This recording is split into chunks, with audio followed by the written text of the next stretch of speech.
Ne dit-on pas que quelle que soit la couverture de la grand-mère, elle sera forcément une arrière-grand-mère? Bonjour, bonne arrivée dans votre podcast préféré, Dis-moi. Alors, aujourd'hui, nous avons un sujet très pertinent. Mais le sujet, il est pertinent. Je dis que le sujet, il est pertinent. Notre sujet, c'est Dis-moi. Être l'aîné d'une famille, avantage ou inconvénient? Notre invité va le nous dire. Bonjour, monsieur Tarot. Bonjour, la belle équipe. Alors, notre invité, il est acteur, comédien, homme d'affaires et aussi aîné d'une famille. Alors, ses avis ne seront pas forcément l'expérience qu'il vit, mais il va nous dire en quoi est-ce que être l'aîné d'une famille est un avantage ou un inconvénient. Bonjour, monsieur Tarou. Bonjour, l'équipe de Rose. On dit quoi, frère Rose? C'est comment, je suis calé, ça va? Et toi? Ça va, monsieur, bonne arrivée. Merci encore. Merci de me recevoir chez toi, hein, quand même. Ici, on va se dire. Mon cher, ici, on s'est dit tout. Toi, dis-moi, tu dis quoi? On dit qu'on tout dit. On va se dire en tout cas. Alors, je vais d'abord te demander, pour toi, quelle est l'importance d'avoir un aîné dans une famille? Alors, pour moi, avoir un aîné dans une famille, ça apporte de la sécurité. Ça apporte aussi un plus dans l'éducation des enfants de la famille. Ça apporte encore un plus dans tout ce qui est harmonie aussi dans la famille. Parce que même si tu viens après quelqu'un, c'est-à-dire qu'ils sont les parents, tu es le premier fils, forcé s'il y a quelqu'un derrière toi, tu vas le regarder. Donc, il faut lui donner toute cette assurance-là aussi. C'est vrai, parce que cette personne est venue te trouver. Ah, c'est ça. Donc, il y a eu quelques expériences de la vie que toi, tu as pu acquérir avant que cette personne en arrive sur la tête. C'est ça. Effectivement. Mais, dis-moi, mon frère. Mon frère. Dis-moi. En tant qu'aîné d'une famille là, est-ce que toi, tu peux mettre tes objectifs de côté? C'est-à-dire que tu t'es dit, moi, je fais bac, quand je finis, je fais ci, je fais ça, je fais ça. Et puis par rapport à ça, tu fais des bonbons, hein. Et tu sais que vous êtes pauvres. Tu comprends, non? Et puis tu as ton jet, ton moyen là. Est-ce que toi, ton moyen que tu as pu garder pour toi-même tes projets là, tu peux mettre ça à la disposition de l'un de tes frères parce qu'il y a une opportunité peut-être de voyage? Il y a deux cas. Il y a deux cas. Deux cas comment? Il y a toujours un cas. Non, moi je dis, il ne faut jamais aller toujours à l'extrême aussi. C'est vrai, tu dois aider. Mais si tu dois aider, puis tes deux bras en couple, ça l'enverra. Non, je fais ce que je peux. Si mon argent là, c'est pour moi, et que c'est pour moi, c'est pour moi. Voilà, à part les imprévus, parce que même quand tu fais tes dépenses, tu mets toujours un prévu déjà. Voilà, un prévu là, c'est pour ça. C'est pour ceux qui auront des problèmes, qui vont dire oui, si aujourd'hui là, il n'est pas mangé là, il va mourir. Oui, mais là, on ne te parle pas d'imprévus. On dit, c'est-à-dire que eux là, en tant que l'aîné de la famille, c'est-à-dire que la famille, eux, ils ont décidé que dans 5 ans, le petit frère va aller en Allemagne. Mais toi, tu n'es pas au courant de leur projet. Il se trouve que toi, tu gardes ton argent un peu pour toi-même ton projet. Tu comprends? Maintenant, ton petit frère, eux, les 5 ans sont arrivés. Il se trouve que pour que ton petit frère parte, ils avaient besoin de 3 millions. Là, ils ont 2,5 millions. Toi, ton projet fait 700 000. Donc, les 500 000 là, ils viennent vers toi pour te dire pardon. Ton petit frère doit partir, c'est une opportunité. On a tout fait, on a eu 2,5 millions. Il nous reste 500 000, pardon, donne-moi. Mais ils savent que tu as ce montant. Si ça arrivait pour moi, ma chose, et que je dois choisir entre mon petit frère et pour moi, c'est pour moi que je vais choisir. Mon frère, oui. Tu vas choisir pour toi comment? Oui, parce que c'est pour moi d'abord. Non. Oui. Oh non, c'est impossible. C'est-à-dire que papa, maman, cousin, tout le monde, ils ont cotisé pour avoir 2 500 000 francs. Pour que lui, son propre petit frère, même père, même puisse aller en Allemagne. Dans un club pour se chercher, on sait que c'est la réussite de la famille. Lui, il a l'argent, tout le monde sait. Il dit que lui, son projet est plus important que aider son petit frère. Est-ce que ça, ce n'est pas être sans cœur? Attends, qu'est-ce que tu appelles d'abord sans cœur en fait? Parce que là, c'est pas comme si je ne le fais pas, hein. Je le fais. Mais là, c'est mon projet d'abord. Parce que si, imagine, je ne fais pas mon projet, je ne fais pas mon projet, et après, je reste dans les regrets. Mais quand on va s'asseoir nous tous, on va dire quoi? Qu'est-ce qu'il a fait de sa vie? Non, mais ton petit frère va partir, lui, il va t'aider. Tu vas acheter un téléphone. Et ce téléphone-là, ça te sert pour travailler. Et tu travailles, c'est pas mal l'argent pour pouvoir aider. Voilà. Tu as gagné ton argent jusqu'à c'est arrivé pour payer ton nouveau téléphone pour pouvoir travailler.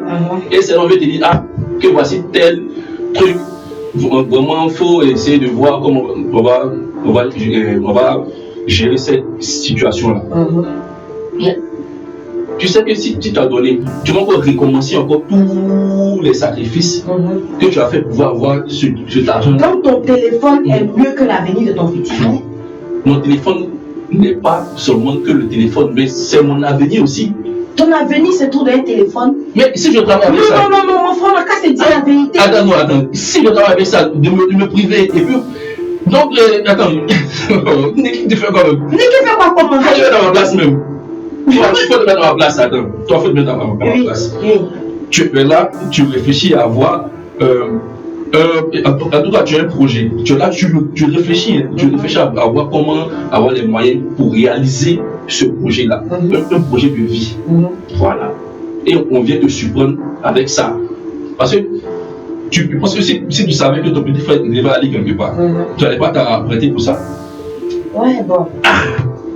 Tu t'apprêtes pour ça ou pas? Maintenant, si on met te surprendre. Tu peux t'apprêter, mais ça ne veut pas dire que ce que tu dis là, tu as raison. Non. Parce que ton téléphone n'est pas mieux que l'avenir de ton frère. Ce sont mes projets. Mais tu es l'aîné de la famille, pourquoi? Justement, je suis l'aîné de la famille parce que là, il y a aussi des inconvénients. C'est ça qu'il y a là. Si on a l'avantage, je vais leur donner tout l'amour qu'il faut. Mais quand il va s'agir de moi, à un moment, il faut que je pense aussi à moi. Hey, mais Jean, cette situation-là, moi je pense qu'elle est en train de m'échapper. Parce qu'on a dit, être l'aîné d'une famille, là, c'est avantage ou inconvénient. Notre invité dit que être l'aîné d'une famille, là, lui, il est d'accord qu'il y a plein d'avantages là-dedans. Mais il ne peut pas sacrifier, lui, les objectifs pour lesquels il est en train d'économiser depuis des mois pour venir résoudre un problème de famille qui lui tombe dessus du jour au lendemain. Et moi, je dis qu'il n'a pas raison. C'est la famille. Quand le problème là, du jour au lendemain, tant que ça vient, il faut régler. Tant que ça vient, il faut régler. Elle me dit quand même. Donc, elle dit depuis toi, de la terre ici, là, tu n'as pas fait ce choix-là dans un moment de ta vie. Est-ce que le fait d'être l'aîné de la famille t'oblige à t'occuper de tes frères et sœurs, même quand les parents sont vivants? Est-ce que le fait d'être aîné de la famille t'oblige à t'occuper de tes frères et sœurs, même quand les parents sont là? Vivants. Voilà. Est-ce que ça t'oblige? Non. Oh ouais. Ça ne t'oblige pas? Tes parents t'ont accouché, c'est pour prendre la relève. Ah, mais ils m'ont accouché là. C'est pour prendre la relève, d'accord. Mais je prends la relève comme je peux. Non, mais lui là, moi je sais pas. Franchement, je sais pas c'est quel invitant là. Quand tu es l'aîné là, normalement là, il n'y a pas de limite. Même que si toi le matin ça tombe, si t'as fait, tu fais. Niki, il y a limite. Surtout quand tout est carré là, il y a limite. Ah, sinon, si on est là, ouais, le petit a eu le bac. Ah, en tout cas, il a travaillé vraiment tout ce que je peux là, je vais lui donner. Ce que tu peux, tu lui donnes pour l'encourager. Le petit, il soit de le frapper quelque part là-bas, tu viens. Tu sais que lui là, il a forcé. Mais tu cries quand même si le gars il a frappé un peu. Au moins pour montrer à ton petit frère que ouais, quelque part, je suis là aussi. Donc c'est dans le même sens là. Et au fur et à mesure, ça monte. Mais tu n'as pas venu me dire, hein? Tu n'as pas venu me dire de sacrifier ma vie. De sacrifier ma vie juste pour tout ça. C'est-à-dire pour avoir l'obligation de m'occuper forcément de mes petits frères ou petites soeurs jusqu'à l'extrême. Parce que moi, tout ce que je veux faire, c'est le minimum. Au moins d'abord, le minimum. Là, je leur donne les armes pour qu'eux aussi là, et puis aussi être aussi parents demain. Parce que quand on dit seulement que tu es l'aîné et que tu dois prendre soin de tes petits frères, d'accord, mais eux aussi là, à l'autre aussi là, il faut leur donner aussi cette éducation, c'est de prendre soin aussi de leurs enfants qu'ils vont faire. Et moi, je dois faire aussi mes enfants, je dois aussi prendre soin aussi d'eux. On fait comment?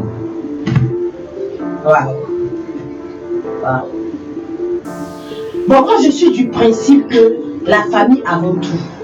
Et mon enfant fait partie de ma famille. Et mon enfant fait partie de ma famille la plus proche. Mon enfant fait partie de mes entrailles. Mon petit frère fait partie des entrailles de ma mère.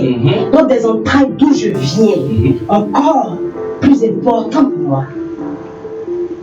En conclusion, en conclusion, si mon petit frère est dans une situation et que mon fils est dans une situation, je vais régler le problème de mon petit frère. Mon fils, je vais régler son problème après avoir réglé le problème de mon petit frère. Parce que, mon frère, je suppose qu'à mon fils, j'ai donné tout ce qu'il y a comme outil de la vie pour qu'il évite les problèmes. Donc je règle mon petit frère parce que peut-être mes parents n'ont pas pu faire ça pour lui. Non. Non, moi je suis que la famille ou rien. Il ne faut pas dire que c'est comme s'il n'a pas pu faire ça pour lui. Tu sais pourquoi? Parce que là, toi aussi, de toute façon tu dis que les parents n'ont pas pu faire là. Ce que toi tu as pu faire pour lui aussi là, c'est aussi de lui donner aussi des armes pour qu'il puisse avancer. Comme aussi tu l'as donné aussi à ton enfant. Maintenant quand tu me dis non que tu vas prendre ton petit frère, ça c'est ton choix, non? Je ne te blâme pas pour ça, mais moi je dis, moi là, si c'était moi à ma place là, c'est à mon enfant d'abord. Voilà. Mais Jean, en fait, lui, il est en train de dire que si mon petit frère est dans une situation et que mon fils est dans une situation, je sauve qui? Moi, je lui ai dit que je sauve mon petit frère. Je vous explique pourquoi. Mon petit frère et moi, on a peut-être grandi dans des situations pas commodes que mon enfant a aujourd'hui. Mon petit frère a toujours été une charge pour moi depuis un enfant. Parce que moi, pour moi, c'est la famille d'abord. Mais mon fils, dès qu'il est né, je lui ai donné tout ce qu'il y a comme éducation. Et donc, si j'apprends que mon fils est en prison aujourd'hui, et que j'apprends que mon frère, qui n'a jamais eu de problème avec quelqu'un en prison, je vais libérer mon frère. Et mon fils, je vais le laisser là-bas en guise de leçon. Je vais le faire sortir 2 jours après. Lui, il dit, notre invité qui est là, le monsieur là, il dit que lui là, il s'en fout de cette frère. C'est-à-dire que les gens qui connaissent depuis là, 4 ans, 3 ans, tout ça là, ils s'en foutent de la famille là, ils s'en foutent de ça. Il dit, quel mot tu utilises? il dit pas qu'il va sauver son enfant d'abord. Oui, je sauve mon enfant. Je sauve mon enfant d'abord. Parce que même